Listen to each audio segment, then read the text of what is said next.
Pertanyaan adalah nanti ketika ada kontes elektoral lagi masih relevan nggak sih sebenarnya? Kalau saya sih bilang gimmick ya, karena kadang-kadang memang gimmicky sih dibanding substansial sebenarnya. Masih relevan nggak sih untuk menjual, menaruh di depan politisi muda harapan bangsa, politisi milenial dengan gaya yang memang fresh dan segar. Nah ini kan kita punya banyak abang-abang dan mbak-mbak nih ya. Yang pasti kalau kita siapa yang mau jawab duluan pasti nggak ada yang mau jawab. Nggak mau, Iya. pasti. Lo tembak aja nih mendingan yang mana duluan. Ya. Bola panas aja nih kan. Iya. Ya yang paling banyak jualan anak muda aja lah dulu ya. Gue nggak perlu sebut nama kan, iya kan? Nah, silakan Anda ambil mikrofon sendiri gitu. Ayo Bang Rian, silakan Bang Rian. Iya. Masih relevan nggak sih jualan anak muda? Masih relevan. Kasih mic itu dulu, kasih mic dulu. Cek. Ya. Kedengeran ya? Oke. Masih relevan atau nggak jualan anak muda? Yang pasti sih yang gue sepakat sama Fang yang tadi sampaikan dengan sangat baik. Milenial itu menjadi jargon jualan banget, dan gue sendiri dan teman-teman di PSI gitu pada saat menjalani kampanye 2019 kayak apaan sih jualan dikit milenial gitu ya. Jadi narasi jualan jargon apa ya, politik anak muda gitu ya yang dijualin banyak itu mungkin lebih di industri TV ya, kemarin pas perdebatan kali ya.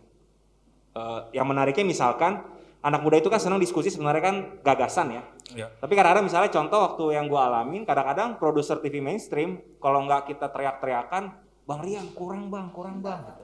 Jadi yang diundang anak muda tapi cara debatnya itu diharapkan seperti politisi yang zaman dulu, dan mungkin substansinya ada tapi lebih senang yang tensinya gitu. Itu sih. Jadi masih relevan apa enggak? Menurut gue pemilih muda besar banget di 2024, selalu akan relevan, tapi gue akan fokusnya muda doang tuh bukan itu sebenarnya. Gagasan, idenya itu yang lebih penting daripada hanya sekedar mudanya. Oke. Saya mau bertanya dulu kepada politisi muda yang actually terpilih ke DPR. Iya. Itu yang nggak terpilih tadi. Oh, gue nggak ngomong gitu, itu lo yang ngomong. Kan gue nanya. Itu lo yang ngomong. Terima kasih sudah mengingatkan. Gue mau ke Hillary dulu sebagai terpilih menjadi anggota DPR di usia yang sangat muda dan memang menjadi sorotan juga.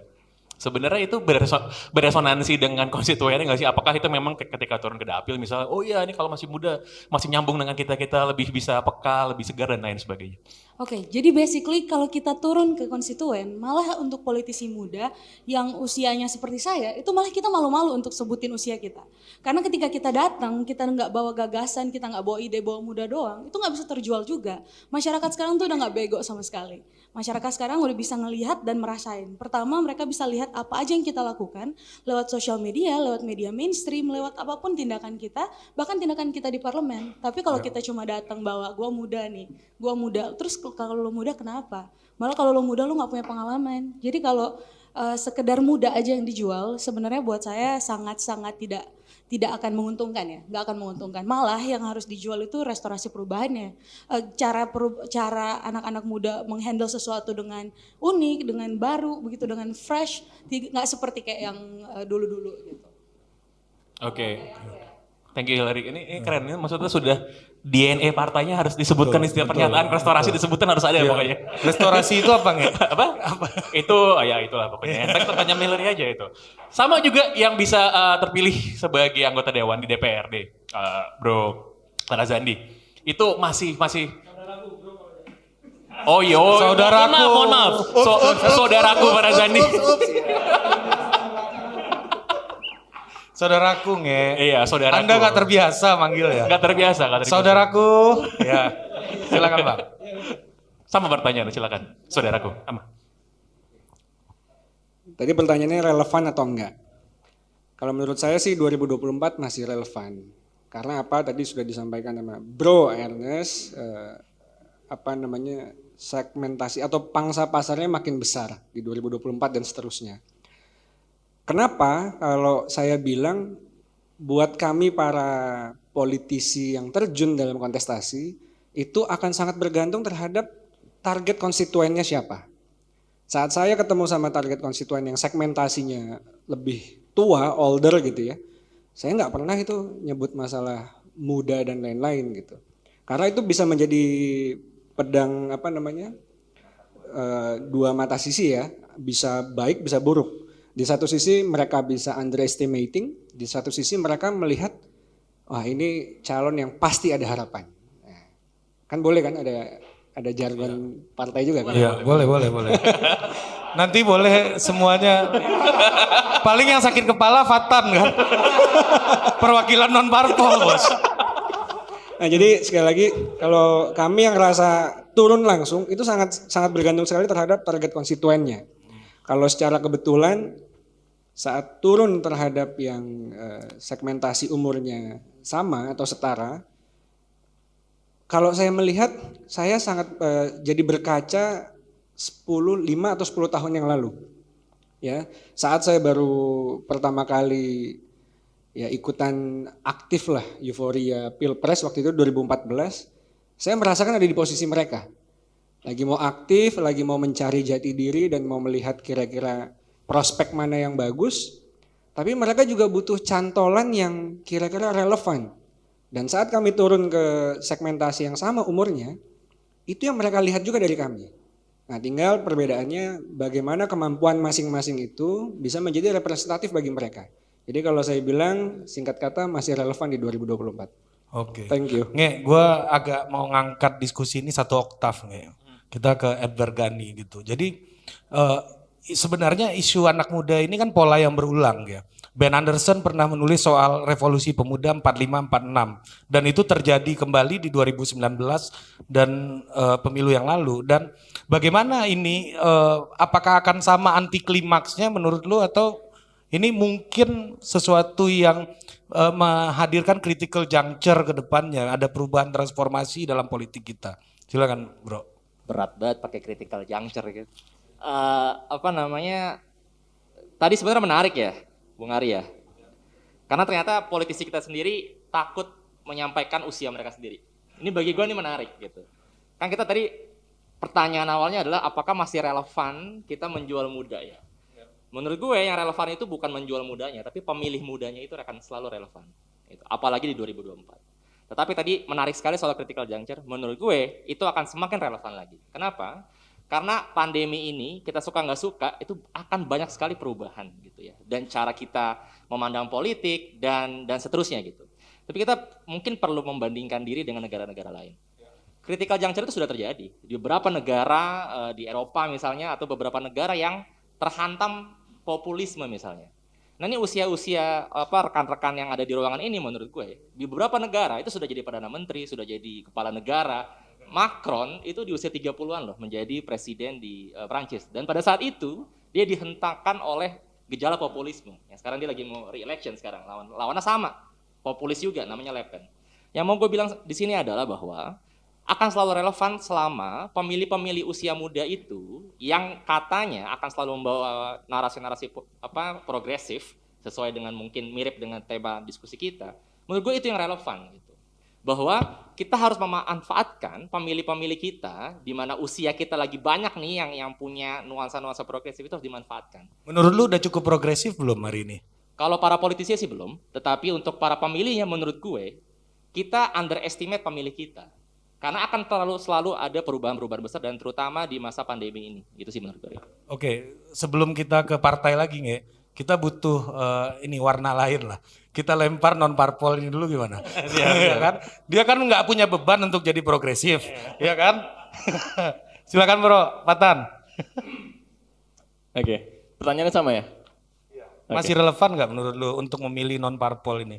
Iya, gue satu suara sih dengan Bro Ghani gitu ya, karena non parpol juga, jadi nggak ada yang juga yang bisa gue jual gitu soal jargon, soal apa gitu, nggak ada gitu, nothing behind me gitu kan. Tapi memang betul bahwa asal kita tidak mengulangi aja gitu apa yang sudah terjadi gitu ya di tahun-tahun sebelumnya untuk pemilu khususnya gitu kan, bahwa ya misalnya hanya tadi soal umurnya kah gitu kan atau hanya soal ya mohon maaf gitu kan terahnya siapa gitu di belakangnya gitu kan, di belakang para politisi itu sebenarnya harus coba bisa kita geser gitu kan, atau ya misalnya ada hal-hal yang ibaratnya terkait dengan teknik komunikasinya gitu kan. Mungkin kalau konten, kalau menurut gua itu sama aja gitu kan, 2014, 19, nanti 24 gitu kan. itu mungkin sama aja. Nah tinggal teknik komunikasinya aja gitu. Mungkin agak dibedakan sedikit lah dari para generasi yang lebih tua. Tapi Mungkin kan begitu. tadi Gani bilang bahwa ada kebutuhan pemilih yang progresif nih gitu. Jadi menurut lu struktur partai yang ada sekarang itu udah mampu menjawab belum? Partai yang mana? Ya yang ada pada umumnya nasionalis religius semua nih.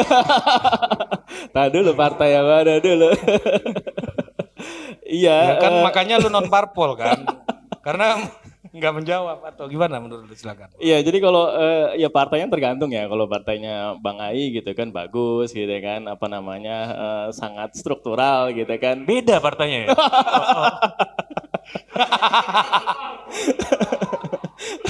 Dari settingan baju aja udah beda kayaknya.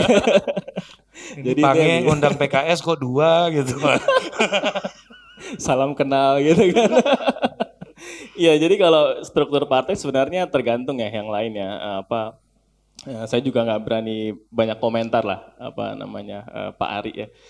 Kalau misalnya melihat ada beberapa partai yang memang secara pengkaderan itu beneran meritokratik gitu kan, ya kenapa enggak gitu, yang lain juga bisa ikut seperti itu nih kalau dari yang mudanya gitu kan. Saya jadi tertarik follow up, sebenarnya seberapa progresif sih pemilih muda Indonesia gitu, karena Menurut Gani tadi. menurut dan saya yakin juga secara general ya, kalau ngomongin anak muda udah pasti lebih terbuka, progresif dan lain sebagainya. Pertanyaannya bener nggak sih demikian gitu? Jangan-jangan kita yang salah mengira gitu ya. Saya mau ke Mas Bram dulu gitu. Kira-kira gimana memandang para pemilih muda di Indonesia ini? Baik, ini saya coba menambah diskusi yang kita lakukan pada malam hari ini. Kalau bicara soal apa yang saya alami di lapangan sebenarnya ya, apakah kita sebagai muda itu relevan dan membantu kita secara elektoral, sebenarnya nggak begitu sekali gitu. Tapi keuntungan kita yang muda adalah dengan pemilih muda yang semakin banyak secara populasi, cara kita berkomunikasi itu lebih bisa mudah gitu, lebih masuk dan segala macamnya. Nah kalau saya bicara soal kultur di pemilih di daerah saya sebagai contohnya, itu agak sedikit malu-malu untuk menyampaikan pendapatnya dan segala macamnya gitu. Oleh karena itu saya sebagai salah satu anggota muda juga mencoba membuat edukasi politik pertama di situ. Bahwa kita sama, egaliter, dan pandangan Anda itu juga sangat membantu saya gitu. Walaupun dengan age gap, dengan usia yang mungkin terbilang nggak terlalu jauh dengan pemilih-pemilih sekarang, mereka kan kalau bicara sekarang banyak saya tuh berhubungan dengan mahasiswa-mahasiswa itu kan generasi Z dan generasi milenial. Kalau bisa bicara soal usia gap itu sekitar 9 atau 10 tahun. Itu pun juga mereka masih menahan. Nah, itu yang butuh ice breaking dan segala macamnya. Dan saya juga pernah sering sih bertanya dan sering berdiskusi, ada yang tahu nggak tentang tugas, fungsi dan sebagai anggota DPR segala macam. Kalau bisa dibilang saya bukannya ini satu dari 10 orang lah yang bisa menjawab tugas dan fungsi segala macam dan segala macamnya. Jadi ekspektasi mereka itu berangkat dari, kalau saya bilang, dari apatis nih. Siapapun yang mau jadi anggotanya, siapa yang maju sampai sekarang, hidup saya nggak bakal berubah. Nah itu yang saya ingin mengubah mindset di situ, dari akhirnya sering berdialog dan berdiskusi. Pertama ya engage dengan anak muda ini, kita nggak bisa langsung hajar pakai politik keras gitu, dalam artian kebijakan gini, itu kasih 5 menit ngomong pasti udah nggak fokus gitu lah apa yang saya lihat. Makanya pertama kita kasih lihat dulu gini loh, proses komunikasi antara konstituen dengan anggota dewannya, kalau misalnya enak, lancar apa yang disampaikan, terus juga di ruang-ruang rapat juga kita sampaikan. Nah di situ baru mereka, oh ternyata ada loh kemungkinan di sini ternyata bisa diperbantu dan segala macam. Jadi kalau saya lihat secara elektoral ya itu saya bilang bahwa relevan karena membantu komunikasi, tetapi kalau itu menentukan menang atau nggak menang, nah itu yang kita harus bersama-sama lah, tugas bersama-sama kita semua untuk mengajarkan bahwa ini loh edukasi politik dan segala macam. Jadi berangkat dulu pemahaman baru dia mau engage, karena kan salah satunya yang ruhnya demokrasi itu kan adalah partisipasi masyarakat. Jadi kalau misalnya masyarakat udah apatis dan segala macam, nah itu kita yang harus ini seperti itu sih. Oke. Gimana menurut lo? Lo kok nanya sama gue? Itu sebuah penjelasan yang sangat komprehensif banget. Iya. Ke Bang Ai dulu sekarang. Ternyata tidak seprogresif itu gitu loh. Nah, kalau mau nanya gitu ke Bang Ai. Iya makanya Bang. Iya. Gimana Bang? Kalau Abang kan masanya udah pasti nih, ya kan? Apa masih mau garap-garap yang kayak Mas Bram tadi? Oke. Tadi saya menarik gara-gara Bang Ari bilang ngutip Ben Anderson ya. Karena kebetulan alumni sejarah. Pertama mungkin kalau saya lihat ya tadi juga disinggung oleh Bung Edward tadi. Di kita nih mungkin seringkali lupa gitu bahwa pertama hal yang perlu diperhatikan, kalau sangat relevan ya. Tapi yang menurut saya penting pertama membangun antusiasme politik ya di anak muda. Karena kalau misalnya kita melihat bahkan aspek itu juga sudah pernah dilakukan oleh para pemimpin kita. Kalau tadi disebut Macron 30-an, di Indonesia kan pernah punya Perdana Menteri yang 30-an. Syahrir gitu, pertama kali Perdana Menteri di Indonesia. Lalu politisi kita di masa itu tuh anak muda semua gitu. Bahkan bukan hanya berpolitik mereka, tapi sebelumnya kan membangun negara. Terus yang kedua yang menurut saya penting juga mengenai urgensi partai politik. Ini mungkin yang selama ini sudah mulai agak menurun ya, entah karena aspek partisipasi politik yang kurang diberikan kepada mereka, penyusunan rancangan undang-undang yang tidak melibatkan publik secara utuh, bahkan publik sudah terlibat pun juga kurang didengarkan karena aspek pengambilan keputusan yang relatif terkesan oligarki misalnya. Dan ini penting karena bisa jadi mungkin pemahaman publik tentang partai politik itu hanya sebatas dia jadi pejabat dan sebagainya. Padahal partai politik di masa demokrasi itu luar biasa besar perannya. Bahkan sangat strategis, mulai dari menentukan presiden, wakil presiden yang tanda tangan partai politik, calon-calonnya. Gubernur, wakil gubernur, partai politik, terus sampai ke bawahnya, bahkan seluruh anak buahnya yang milih nanti selanjutnya adalah mereka-mereka itu. Termasuk penentuan anggaran mau diapain, ribuan triliun, lalu juga penentuan kebijakan segala macam. Nah, ketika itu kurang diberikan pemahaman secara utuh dan dengan pelibatan yang baik, maka makin kelamaan ya anak muda nih akhirnya melepaskan diri dari semangat untuk berpolitik, antusiasmenya menurun, pemahamannya juga tidak diberikan pelibatan yang baik sehingga pandangan terhadap urgensi partai politik ini menjadi lemah. Dan ini menurut saya mengkhawatirkan kalau misalnya tidak kita antisipasi sejak awal, karena bisa jadi ke depan ya anak-anak muda ini terus menerus hanya menjadi objek dalam politik. Padahal mayoritas pemilih di 2024 ini kan mereka ya. Tapi konteks yang kita bicarakan seringkali melihat mereka hanya sebatas objek. Seharusnya kita memperlibatkan mereka sebagai subjek politik dan penentuan kebijakan gitu. Nah ini mungkin menurut saya yang relatif cukup penting ya untuk kita bicarakan gitu. Oke, makasih Bang Ari. Bang Ari, ini kita langsung ke senior gue nih. Lo kayak bangga banget ya tadi ulang-ulang mulu ya. Bos, ini yang ospek gue bos. Bawaannya pengen minta tanda tangan bos. Ya, jadi gue sangat historical gitu. Mbak Ninis, silakan Mbak. Dapat B gue mata kuliah dia. Oke, makasih Ari. Nyala itu, agak kenceng aja Mbak Ninis. Ya, pertanyaannya tadi ya, apakah masih relevan atau tidak? Nah, 2024 betul, mungkin sekitar 60% tuh pemilih muda ya, bukan pemilih pemula ya. Ya. Beda kalau pemilih pemula, pensiunan TNI Polri ya pemilih pemula gitu ya, kan mereka baru milih pertama kali. First time voters ya, Ya. ya betul. Nah, cuman memang selama ini jumlahnya banyak, tetapi masih dianggap jadi penonton gitu ya, jadi Ya. ngelihat dari jauh. Dan betul bahwa selama ini kalau kita bilang partisipasi itu targetnya selalu angka. Kita bangga kalau angka partisipasi kita di atas 75%. Tapi kan nggak cukup di situ sebetulnya. Terus orang setelah datang ke TPS, sebelum dan setelah di TPS kan juga penting partisipasinya. Bukan sekedar sebagai voters, tapi juga sebagai demos kan. Voters kan ketika hari H kita datang ke TPS. Nah masalahnya ketika target kita tuh hanya angka, kita lupa. Misalnya gini, partisipasi kita tinggi nih pemilu 2019 ya, hampir 80%. Tapi suara tidak sahnya 17 juta suara. Ya kan ironi gitu ya, banyak banget suara tidak sah kalau dikonversi 17 juta suara itu mungkin setara 60 sampai 70 kursi di DPR gitu. Hilang. Nah yang berikutnya kenapa masih relevan? Karena 2024 itu kan sebetulnya momen baru ya. Harusnya sih presiden baru karena masa jabatan kan 2 periode.